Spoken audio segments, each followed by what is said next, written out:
Good evening, everybody.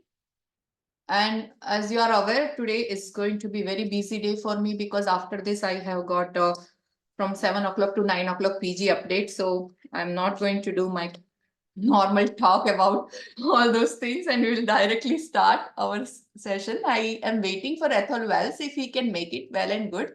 Otherwise, we have Murli Mohan sir and we have got Sujit Rajan sir. We have got Vimal Raj sir. We have got Ritu and Mithun will be joining. So let us start. You want to drop Athol a message? I joined. Can you please call him on WhatsApp if he can? I will tell him. I will. Yeah.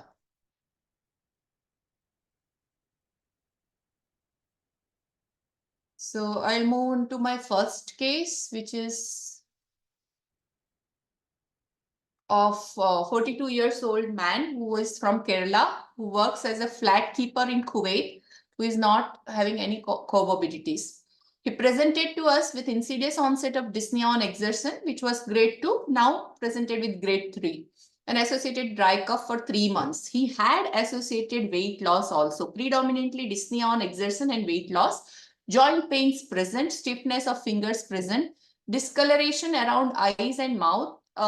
I don't know how much relevant it was, but it was his presenting complaint. So I have put he had history of allergy to dust, but no history of any exposure as such. History of lung disease in mother. Mostly it was asthma. That's what I believe. He was evaluated at another center and he had bilateral mid and lower zone reticular sedos, which was treated. He was treated as a fibrotic NSIP and steroids, with which he improved transiently, but he didn't feel much improvement, so he decided to come here. So there were 2 CT scans which were taken outside, which we will be dealing with in a short while. When I examined him, his saturation was 95%. And other examination was normal. He had some crepitations, but nothing significant. ANA profile was negative, and so was myositis profile. I did I share the AC level? Yeah, ACE level was 63.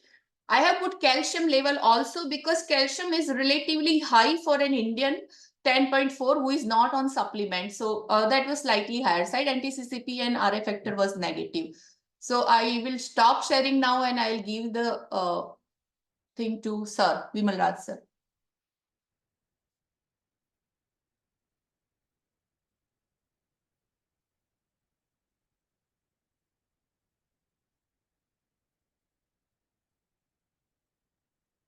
You are muted, sir. Okay, good evening. Thank you very much. So I'll start off and perhaps show you the most recent scan first. So this is the scan that we are talking about. This is from July 2024. If we just first concentrate on the mediastinal windows across here, you're seeing some small volume lymph nodes. These are not significant. There are some lymph nodes in the mediastinum, some lymph nodes in the hila also. It's one of the prominent ones in the hila here. Again, short axis is not that much, but the long axis is around 2 by 1.5 centimeters. No other lymph nodes. Upper abdomen also did not have any lymph nodes. Now, when we look at the CT, I'm going to show 2 comparative CTs together. What you're looking at is a CT scan from May 2024, and this is the CT scan from July 2024. So this is the old one and this is the new one. And what we can see across here are these diffuse interstitial changes, which are involving both the lungs, more towards the lung basis, bronchocentric in location. There is associated traction dilatation of bronchi going all the way out to the periphery, but the subpleural aspects are relatively spared. There is no honeycombing. There are no cystic changes. We don't have any expiratory imaging, but minor areas of what looks like mosaicism that we can see in here. When we look at the fissures, there are some areas of nodularity, for example, across here, very minor nodularity, but these are not very classical of what you may see in sarcoid, but small areas around the areas of fibrosis. So this is looking like a fibrotic interstitial lung disease. This is inconsistent with UIP. I would have put top three differential would have been CTD, ILD, NSIP, fibrotic NSIP pattern, HP, and sarcoid would be there in the order of perhaps NSIP at the top. Second would be HP, and third would have been sarcoid. I think that makes simpler. 1 second. So we had seen the CT scan. His pulmonary function test was relatively okay, like moderate restriction, 66%, 70% FEV1, 66% FVC. He had DLC of 68 and 51. He didn't have any desaturation. And Ritu madam, if you can just talk about this is we did a transbronchial lung biopsy, and these are the images from the I believe I did from the left lower lobe because I felt that was the maximum affected area. Yeah. Okay. Could you please share the slide? It's not coming. No. 1 second.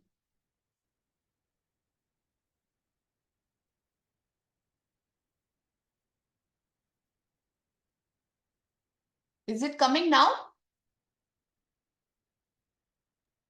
No?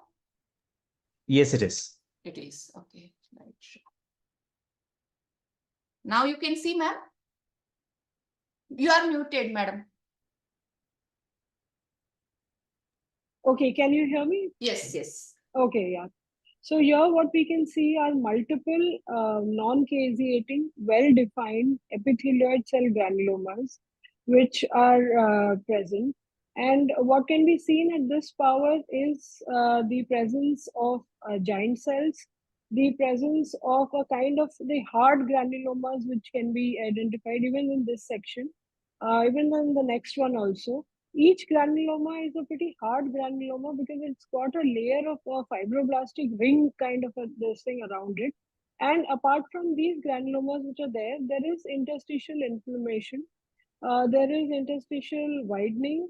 And in this slide, you can see the, the components of the granuloma, the cells, the multinuclear giant cells, the epithelioid cells. And I believe the last slide, there's one more slide after this, which is showing the same, the non-caseating epithelioid granulomas. So with this, the only diagnosis which can be given on the biopsy alone would be a granulomatous pneumonitis, and like to rule out for sarcoid for this patient. Yeah, that's what my pathologist also said, and that is why I'm discussing this patient. So now my experts, my questions for his special stains came negative, so his manto is negative, and his AFB smear gene expert everything is negative. And I have started him again on 40 milligram of prednisolone last week. He was given some 16 milligram of methylprednisolone, but I changed it. And now my question is the radiology is in favor of HP or sarcoidosis. I believe sir has very clearly said that he will put HP in before sarcoidosis. And granulomatous inflammation is it sarcoid or HP? Madam wants to say it. She will put sarcoid first, and that's what my pathologist also said. So my question to the panel is what are we dealing with, or does it make any difference to make a diagnosis because the treatment is same, and should I add any more drugs? I'll stop sharing.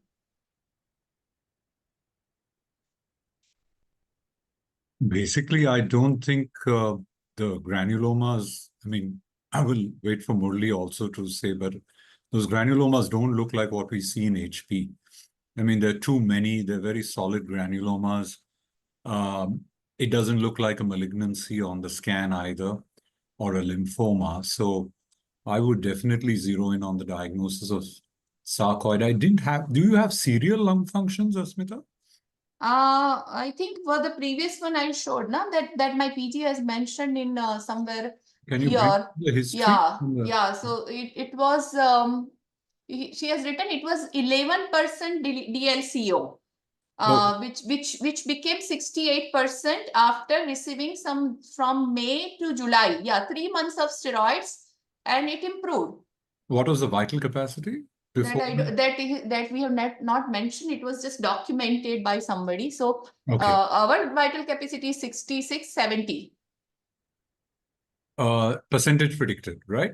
Yep. So it's gone up from earlier with those with the prednisone. I think so. It's Yes. improved, Yeah. the He has DLP. improved with steroids. The other point which he, if you see, I put a long history in which he had significant weight loss, which is also may not be classical of HP. And he had joint pain, which is also not classical of HP. And as Madam rightly said, to see granuloma in HP is a task. Like pathologists will be searching for it, not like we will get plenty of that. That is the thing. But however, she told that it is not naked granuloma, and she cannot say it is sarcoid also, like granulomatous inflammation. He was losing weight on steroids, Asmita? No, before presenting, before